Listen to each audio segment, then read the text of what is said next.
G'day, everyone. Welcome back to another Toon podcast, the Southern Hemisphere's biggest and best podcast, all things Newcastle United. We're here to talk about another cup victory, Craig, down at St Andrews. An absolute quintessential, stereotypical cup tie it was. The rain, the pitch looked like shit, the lighting was shit. They were just getting stuck in flat out, couple of divisions below, end to end, no defending. It was great, mate. How are you? I'm a bit dazed and confused. I don't know what day it is. I don't know what time it is. Although I do know I was up at 3:30 in the morning to watch us take on Birmingham City in the fourth round of the FA Cup. I mean, I'm mad, stupid, or both.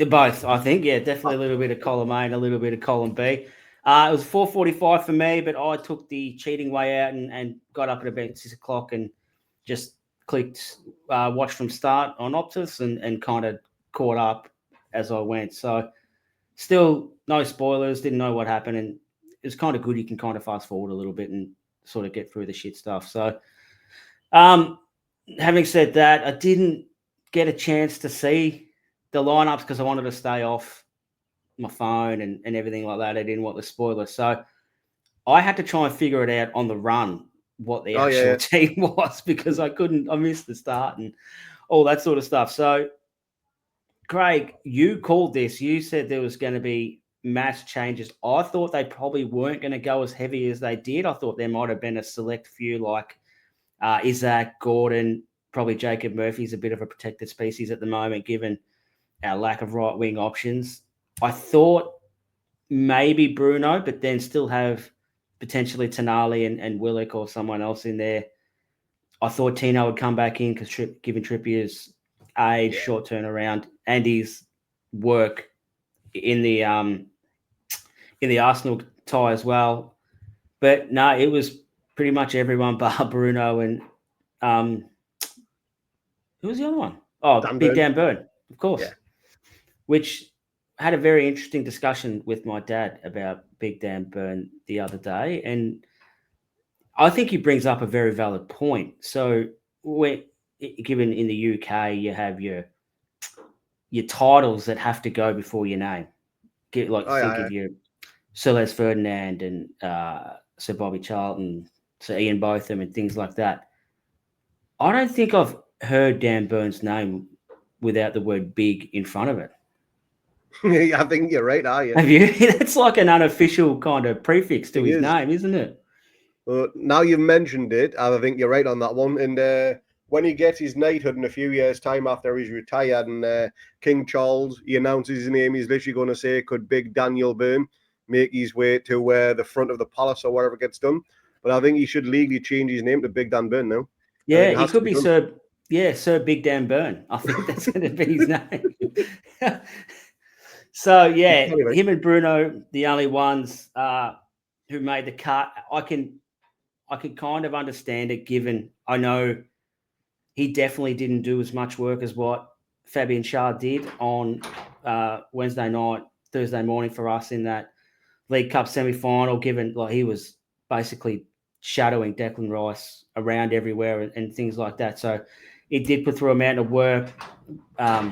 Sven Botman come off with a bit of a knee complaint. Thankfully, it wasn't his existing knee with his ACL. So fingers crossed he's going to be available for Man City. But they did kind of only leave Dan Burn to play that centre-back role. So him and Emil Kraft partnered in defence. But I was still trying to work out who was actually in the starting lineup, Craig. And before I could figure that out, we were behind.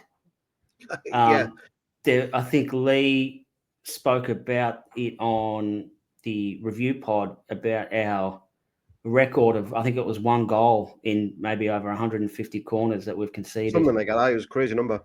Yeah. So shout out to Lee for putting the jinx on that after about 40 seconds when they straight away from a corner. It's good to see Callum Wilson get the ball in the net. Just unfortunately, it was his own net and not ours yet anyway. But what were you thinking, mate? I thought it was going to be a tough one. And after about 40 seconds, I thought, oh, no, here we go. Yeah, I mean, the crowd at St Andrews were always quite vocal. They were a good bunch of fans. We had a bit of a tough time and they're slowly getting onto the better side of things again. But I think the weather played its part. Everything, just the build up of the atmosphere, and they were always going to start like a house on fire, and that's exactly what happened. I don't think Pope had any chance with the goal, with the deflection. If the strike had gone in on its natural course, I think maybe Burn or Pope would have cleared it off the line. But unfortunate deflection off Wilson goes in the back net. But I do find it funny what took Birmingham 43 seconds to do. Arsenal have failed to do in over 270 minutes so far this season. So, that's a one for the Blues on that one, and one up to the Gunners too. So, well done on them. They had a cracking start. They did. It was very. We kind of got Newcastle in a way, didn't we? Like normally we're the home team at home in a big game and really get out the front foot and stuff like that. Now this time we were the opposite. We were the ones who had to try and weather that early storm with, like you said, mate, that night game. Fans have probably been on the Terps all day, fully confident, fully juiced up. And then that kind of reverberates onto the pitch and the players pick up the ball exactly the same as what we did on Thursday night or Thursday morning, Wednesday night.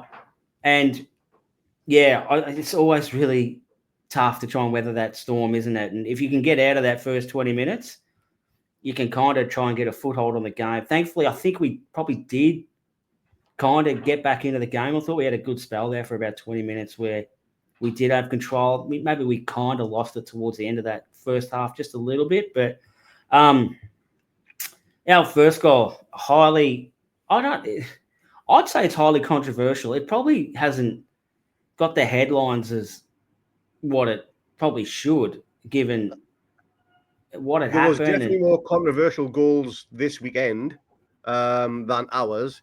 Because at least with that goal from Willock, the first one, there's an argument whether it is or isn't because different camera angles show different perspectives, and some do look like it's over. Some look like the keeper has just got there in time. But if you're looking for controversy, obviously the Man United last-second winner against Leicester. Now, if ever there was a reason for VAR or goal line technology to be used in these stages of the FA Cup, these are the reasons for it. Whether it be for a goal line clearance, whether it's gone over, or whether there is a player offside. But I do think it was over, but literally by a gnat's dick's width. Literally, that's how close it was. But yeah, it was, I think it was in. I don't know what your initial thought was when you seen it live. Well, I kind of went off the commentators, really, and they didn't really say it was in. I think the special commentator must have been looking at the linesman who had flagged, which you see on the replay from a different angle. You can see him waving his flag straight away. So he called it. But, yeah, I think Martin Tyler was the commentator for us here on Off the Sport. And he was talking about how good of a save it was and clearance and stuff like that. And it wasn't until the other bloke had stepped in and said, oh, no, it's a goal. So, it's a ballsy thing to call. Like, it is. I don't think you could definitively say one way or the other whether it was in or not. He obviously had a really good view of it, so he called it. But even like it might be a bit hard now with the amount of teams in and the I guess the different leagues and things and the different levels that the teams are still in. But even on I keep referring back to this Arsenal game, that the Isak one, it just takes too long, mate. Like it can't take that long. And I said this to a friend, for the richest league in the world, the fact that we don't have this stuff automated with an instant response is just astounding. Like I can't. Yeah, like we're still drawing lines and stuff like that. Like the last World Cup had automated offside and goal line technology, and we got things like in an instant. Like, I don't understand why they just can't invest money in a product and use it and then just take this out of it. Like the carry on, and I'm sure I wasn't the only one when Isak scored, would have been absolutely mental all around the world to the people that are watching the TV. And then you kind of get that sucked away from you 3 minutes later when you find out it's offside. Whereas you just invest in this technology and like bang, it's done. You don't even really celebrate it because it's called straight away. Like you might go, yeah, and that's it. It's done. And I understand now. Like it's easy to put it in 20 grounds in the Premier League. It's a lot harder to implement it in bloody 60, 80 grounds all within the football pyramid, depending on who you got in FA Cup ties and things like that. I understand that, but yeah, there's just, especially in the big games like semi-finals and quarterfinals and stuff like that, you've just got to invest in the technology so you can get the most purest result and decisions and stuff like that. It just astounds me how they can't do it, or they can do it and they just haven't chosen to do it yet. But completely agree. Yeah, it was good to see Callum Wilson back. It was. I definitely had my reservations about him starting and how long he was going to get. I thought they might have went with Osula first, and then he come on for a half an hour stint at the end of the game rather than maybe 60 or whatever he played up front. And then going off, we always say this, there's no one that knows the players like the coaching staff. So if they think he's good to go from the jump, then he's good to go from the jump. They've got all the information more than anyone else. So it was good to see him back, and Callum Wilson does what Callum Wilson does, Craig. Yeah, Callum Wilson scores goals. It's as simple as that. And how about that assist from Osula, by the way? That was cracking, wasn't it? It was cracking. We'll get to him in a minute, actually. I've got him on the rundown. So, yeah, he's a very interesting cat, Big Will Osula. But we'll go with Callum Wilson now. I think the fact that he's scored in his second game back is going to be a huge confidence boost for him. Hopefully he can stay relatively fit, at least for the majority of the rest of the season, just to not even give us a different look on the bench, but just give us the opportunity to take Isak off if the game allows, and we've still got a really good scoring threat. The option, if something happens, we can push Isak out to the left and play Wilson through the middle like we have a few times. Like there's just it just opens up a lot more doors for us, doesn't it? It does. And Isak's game has significantly improved this season in terms of his hold-up play, the way he drops deep and everything. And that's maybe a trait he's learned from Callum Wilson, because that's something he used to do quite regularly with his really good at my body strength, so he can hold the ball up quite well. But yeah, if in terms of natural finishers between the two, I would probably say they're on par with each other, to be honest, between Isak and Wilson. They are both deadly in front of goal. Wilson's record is great, albeit his injury record isn't. But depends which record you're deferring to. Well, I suppose that's a good idea. But if you've got either or, if you can have Isak given full 100% for 65, 70 minutes, you know he's going to put in a top quality performance. And then you've got Wilson or even Osula to come on with 15, 20 minutes to go and grab another goal, just sit back and help with the defending, do whatever you can do so Isak can take a breather, because he needs one, to be honest, and thankfully he got one in this game. Then it can only make us a better team for it. Yeah, and I've got no doubt that William Osula is the project player, and he's maybe getting the Lewis Hall treatment to an extent this year, where there's definitely been times where the game's been won. Isak could have come off, but they've just kept him on a little bit longer because maybe they didn't think that Osula had earned his minutes yet in the Premier League, and whatever the case. But the fact that Callum Wilson's back, touch wood, and maybe that temptation to leave him on a little bit longer because there's kind of no one else can kind of get taken away. Now, I don't think it's probably going to happen in their next row of games. We've got a really tough little run before the Carabao Cup final, but one way or the other, if we can find a way to manage him, and it's nearly at the point now, mate, where I reckon we need to be peaking for this final. Now, we still want to finish in Europe and stuff like that. The flip side is if we win this final, we will be in Europe. So if we can, yes, definitely. I don't think this is the way the coaches are going to think, but I really hope they can kind of use this next block to be peaking at that, because I remember the Carabao Cup, we were in shit form before the last time against Man United. Right. They weren't a great team. The team they put out, Jack posted the other day, that wasn't a great team either. And we're miles better than that at the moment. Significantly, in terms of players. Way better. Yeah, so given we are going to play a much better opponent on the day as well, I hope that they use the next 5-6 weeks, whatever it is, to that cup final, and everything is kind of geared toward that, so we can give the best account of ourselves on the day. If we lose, we lose, but I'm sure any honest fan would have thought after that Man United game that wasn't the best version of us. No way. Like, we were terrible that day. We barely fired a shot. I think the occasion got the better of us, and I think we'll be much better for that this time around. Whether that's enough to beat Liverpool, who knows? It has to be a learning curve, and Eddie's used experience like this before on how to better himself and the players around him. So hopefully that's something that they can drill into over the next coming days and weeks on the build-up to the final, you know? Yeah, and look, playing against big teams in big games is going to be pretty good practice. Man City, Liverpool, Forest are flying as well.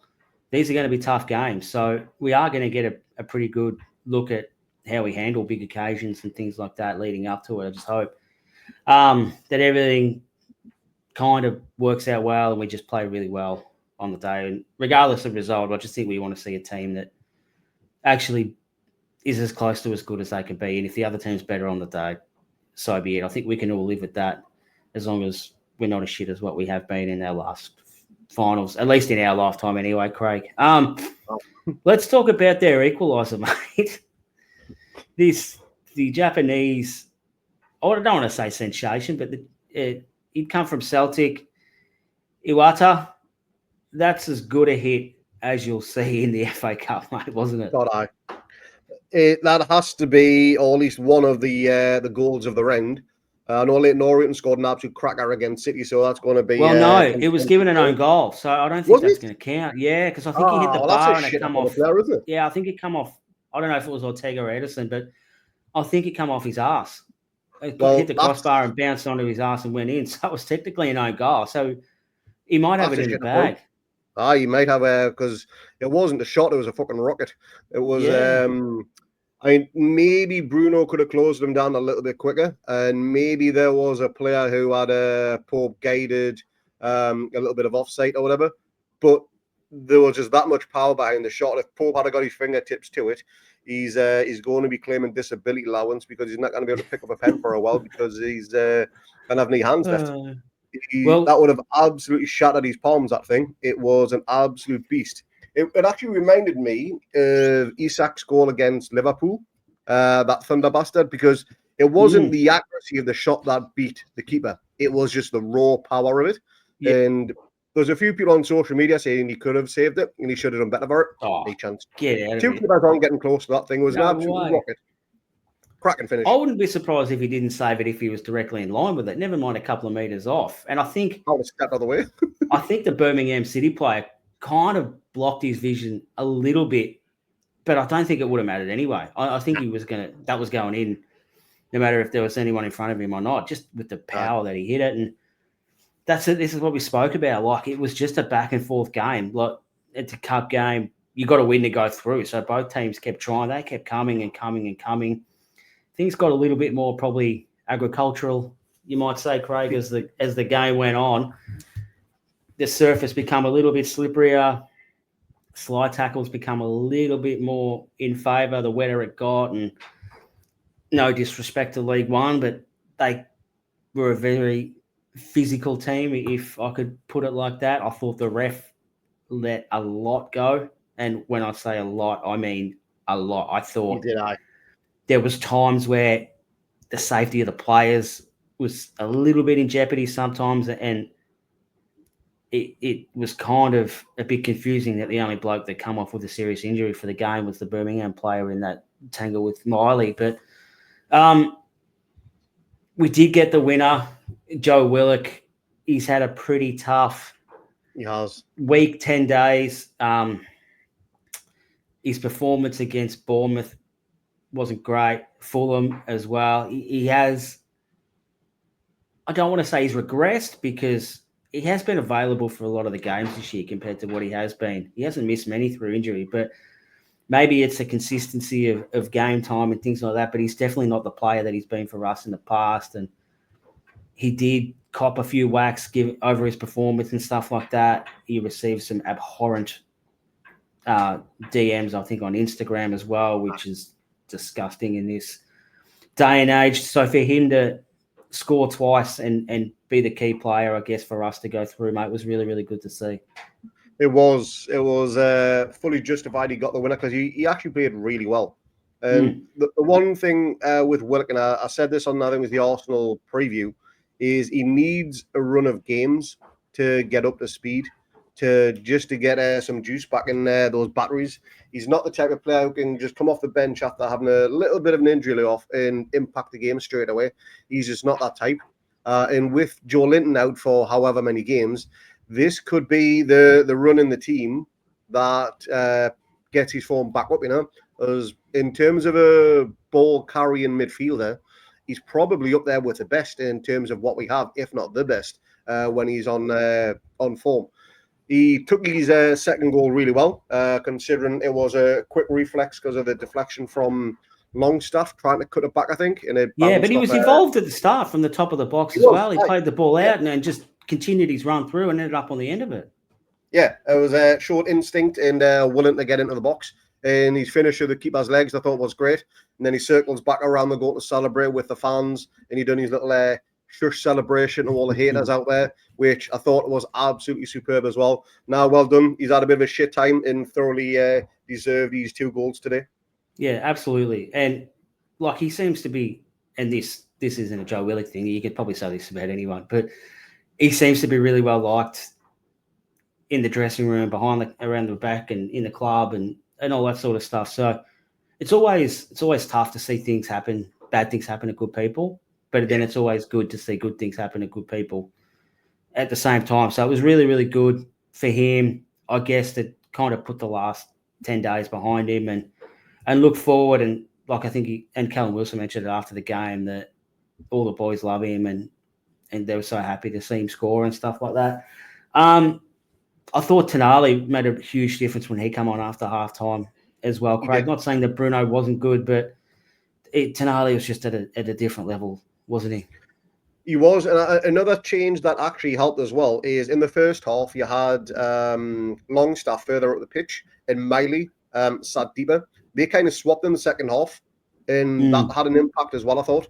I don't know why Miley was playing deeper in the first. He's an okay defensive midfielder. He will get box to box. But in terms of what he offers you, his best side of his game is in the opposition half. And that, again, proved in the second half. I thought he had a much better second than he did for the first, purely because of that positional switch with Longstaff. Yeah. And you're right about Tonali. He was fantastic when he came on. Yeah, and there's no doubt. I haven't read or seen this yet, but that it would have been a pre-planned thing for Bruno to play 45 and to come off for Tonali to come on. What wasn't planned, mate, was Big Dan Burn going off with what looked like a groin injury. Yeah. Not great. We ran, and, mate, this was always going to happen, wasn't it? As soon as we sold Kelly, our 2 left-sided centre-backs have managed to get injured in 2 consecutive games. You could take it to the bank that this was going to happen. It did seem serious enough, I guess, for him to come off, which is always a concern. He's a pretty resilient player. He doesn't really come off for a niggle or anything like that. The game was still in the balance, so it's not like it was a precautionary thing. I definitely think there is some kind of injury there, whether it's a groin strain or something like that. Hopefully it doesn't keep him out too long, or Botman's knee injury isn't as serious and he can front up. I guess the beauty is we've got a full week now to prepare for Man City. If I had to guess, I'd tip that Big Dan Burn wouldn't be a part of that game. Botman, not sure. Hopefully he can come back and Shah. It's going to be interesting, though, because especially with the Arsenal formation that kind of 5 at the back, but not really 5 at the back because one of them was sort of going man for man. They kept their 4 at the back, and Shah was kind of just the run around and shadow Declan Rice for the whole game. So I wonder if like we went back to a 4-3-3 last night, but will we see that more often, perhaps during the season against typical opposition? I think Lee might have mentioned it as well in the post Arsenal pod. That could that be something we save and try against Liverpool in the cup final as well, given how well it worked with limited preparation. I think Eddie Howe said post game that they'd trained for 3 days. They trained the Monday, Tuesday, and they actually trained Wednesday morning. So that's the only practice they really had. With that formation, they decided the Monday that that's the way they were going to go. So it'd be interesting. I don't think we can do it now, given our lack of depth at centre back. If Big Dan Burn's going to miss a period of time, though. They have used that formation before. They used it at Man United away when we won 2-0. Bruno mentioned that in his post-match interview. He did, but I was still laughing at him trying to say anxious, and I kind of didn't hear much about anything else he said because I was still chuckling at him saying anxious.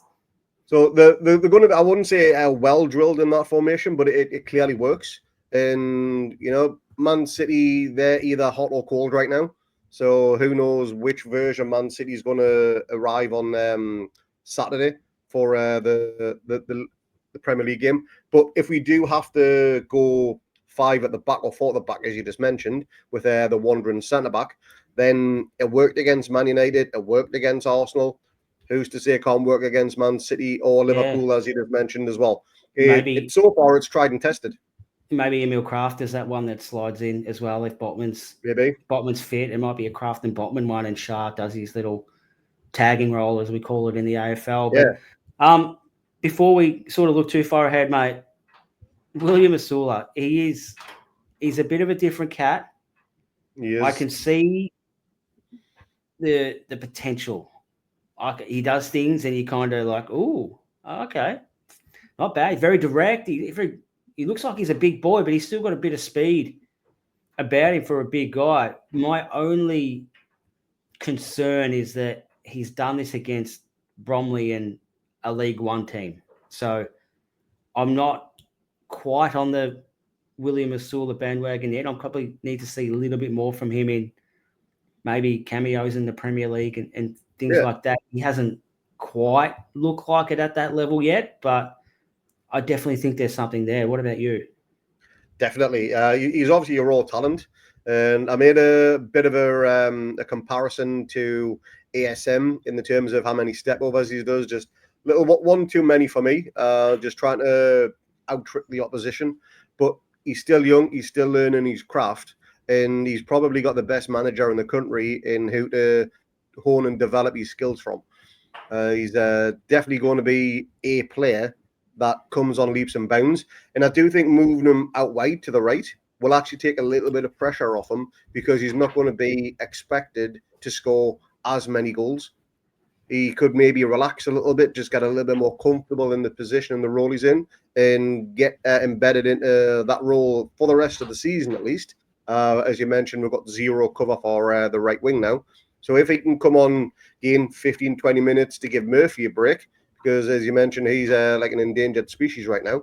So we need to wrap him in cotton wool, give him a bit of a breather when we can, put Osula in there and see what happens. And if it's in games where we are comfortable with 15, 20 minutes to go, I'd be more than happy for him to do so. Because he actually tracked back really well to give Tino help in this game too. And he's got an engine on and he's got another rocket of a shot as well. Very little backlift he needs to get that foot swinging. And he's got some power, and we've seen that in the Bromley game too. Yeah, he should have scored. Let's not sugarcoat it. Jacob Murphy should have squared that ball, and he would have had an empty net to tap it into. He might have, but you can argue, he was stiff, it got cleared off the line and stuff like that, but he should never have taken a shot in the first place. He should have had a quick look. If that was Alexander Isak there, I reckon he would have squared it. I probably agree with you on that one, And he also should have scored for Wilson's goal as well, to be honest. How he managed to fluff that one, he done his best Modiami attempt on that one.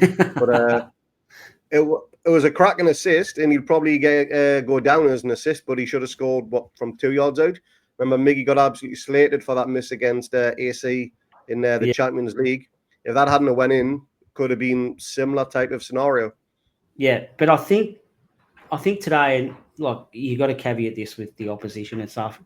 I know they're League One. They are kind of going to walk League One by the look of it and be promoted next season to the Championship. So if we do refer to them as a Championship team, I mean, the fact that he did show positive signs out on that right does, I think the coaches would have liked what they've seen in terms of, oh, actually, hey, he might be able to go out there and help out on the right, at least until Harvey Barnes is back. Yeah, which hopefully he might be 2 or 3 weeks away. He might get a couple of appearances. He gives us another look in the final as well, having the option to bring him off the bench if needed. So he's just got to keep taking every opportunity that he gets and showing the coaching staff and what he can do, and he can be trusted. I think that's the biggest thing, that they need to see that he can do what they need him to do. And then I think the more he shows them that, the more opportunities he'll probably get in the team. Not starting, but definitely towards the end of the season, making more appearances off the bench and stuff like that. Trust is the biggest thing in this game, Craig. If you can earn someone's trust, especially your manager, you're going to get them chances and stuff like that. But absolutely. Finished 3-2. We're into the hat or the pot. I don't know, the fishbowl, bag, whatever you want to. I don't even know what they draw it out of these days or what you want to call it. But we're in the last 16. I think the draw will be Monday night, which will be Tuesday morning. I think for us, I'm not entirely bothered about who the opponent is, like anyone, as long as it's at home, because we do have 2 away games sandwiched between that cup tie, and it's not going to be great preparation for that cup final with 3 consecutive away games. So if we can get at least a tie at home, that'll be huge, mate. It would, and there are a few Premier League teams out already, and you've got I think it's Villa Spurs against each other tonight. So one of those is obviously going to drop out, and there are a few of the lesser teams, if you want to call them that. So maybe Cardiff or Preston, Millwall, somebody like that at home would be a cracking draw. I'm not going to say we're going to walk it, but they would be a better opposition than any of the current Premier League teams left in, that's for sure. Yeah, and Brighton beat their second team this morning as well, so Brighton's second team are out. Arsenal were knocked out in the last round against Man United, so there's another one down. I think Liverpool, Plymouth Argyle, they'll walk that. Yeah, Forest still in? You know, I can't remember about Forest. Yeah, can't remember. So either way you look at it, let's just say they are 3 of the top 6 are out. So which is great. We've just got to make sure we look after our side of the fence and do that. Look, do you know what? Even if it is a lower league team, like you said, like a Preston or someone like that, at least give us the opportunity. If it is away, we can play some of these guys again, give them another run out and stuff like that, and do kind of keep our powder dry for our better players for this cup final. Like I said, I think everything in the next between now and the cup final needs to be aimed towards that to have us peaking at that, mate. But that might wrap it up, mate. Have you got anything else you want to bring up before we wrap this bad boy? No, just maybe who do you reckon your man of the match was? I'll probably give it to Willock. I think just the way he responded after the week he'd had, I think it shows a lot of mental toughness and mental strength as well to be able to kind of put not just your form behind you, but the abuse that you've copped and stuff like that. I'm fortunate enough that I'll never know how much that impacts someone and stuff like that. I'd imagine it would impact them in a fairly heavy way and be really hard to deal with. So the fact that he's been able to put that to one side and, like you said, the concerns about his form and what he's been playing like, and to put in a performance like that, I think speaks volumes of him as a player and a person. So for that, I'll probably give it to Willock, mate. How about you? I'll echo the sentiments as well. I thought he was great. He responded magnificently. Yeah. And like you said, if we do revert back to this 4-3-3, hopefully he's the first bloke that comes back in. He's very dynamic on the ball. I did wonder today, would they be carrying on and flying into tackles if Joel Linton was on the pitch? I don't think so. If they did, they probably would have had a death wish if they thought about doing that. Maybe that's why they did it, because they knew the Brazilian bulldozer wasn't going to be around to mow him down. So, hopefully his injury is not as serious either, and he might only miss the next couple of games, and he'll be back for that sort of lead up to the cup final and get a good run of games. So he's peaking as well. But that'll do for us, mate. Thanks very much for your time. Thanks everyone for watching and listening. We'll be back later in the week with a huge preview for the Man City game. Hopefully this is a year we break our Etihad curse. We have broken a few more curses this year. The Etihad one is a very, very long one. It is an absolutely shocking place to play if you're Newcastle United. Hopefully we can banish them demons on the weekend, Craig, but we'll go through that in more detail later on the week with our preview. Yep. Until then, thank you, everybody, and we'll see you next time. See you later.